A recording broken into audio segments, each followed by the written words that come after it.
Take a look at this equation. 16 and 2/3% of 48 plus 7 and 1/7% of 42 minus 14 and 2/7% of 28.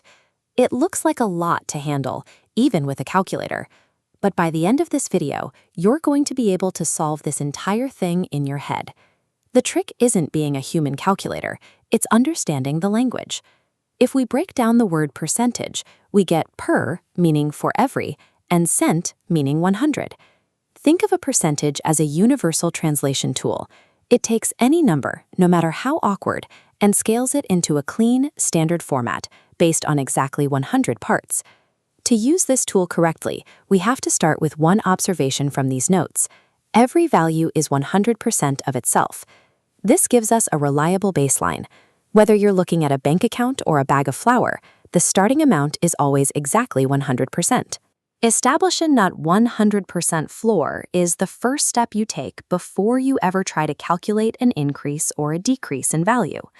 Let's apply that logic to a real-world example. Imagine you have a shirt that costs 1,200 rupees, and the price goes up by 10%. Since the old price was our 100% baseline, and we're adding 10% more, the new price is simply 110% of the original. Now we just translate that into a single equation. 110% becomes the fraction 110 over 100 multiplied by 1,200. This makes the math visual. We can cross out the zeros, leaving us with a much simpler multiplication, 11 times 120, which gives us a final price of 1,320. By adding that 10% directly to our 100% baseline, we turned what could have been a multi-step process into one simple equation. Of course, math in the real world isn't always that tidy. You often run into messy percentages that aren't clean multiples of 10. But here is where the language changes. Many of the most intimidating-looking percentages are actually just simple fractions in disguise. Take a look at this list. 25% is exactly the same as 1/4, and 33 and 1/3%, that's just 1/3. Knowing these conversions changes how you interact with numbers. If you're shopping or looking at a data report, you can mentally swap an awkward percentage for a fraction that's much easier to work with. You can think of fractions as a shortcut dialect. They allow you to skip the long multiplication and get straight to the answer. Now, let's revisit that impossible problem from the beginning.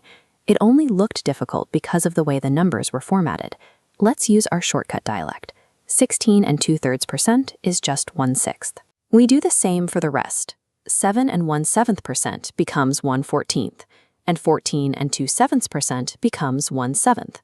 The equation transforms from complex percentages into simple fractions of whole numbers. This translation removes the complexity entirely. It turns an intimidating string of numbers back into basic arithmetic that anyone can do. Now we just solve. 1/6 of 48 is 8, 1/14 of 42 is 3, and 1/7 of 28 is 4. That leaves us with 8 plus 3 minus 4, and the final answer is 7. This demonstrates a helpful pattern. Often, the most difficult-looking problems are just simple calculations hiding behind heavy formatting. If you want to see more ways to decode math and reasoning, hit subscribe and we'll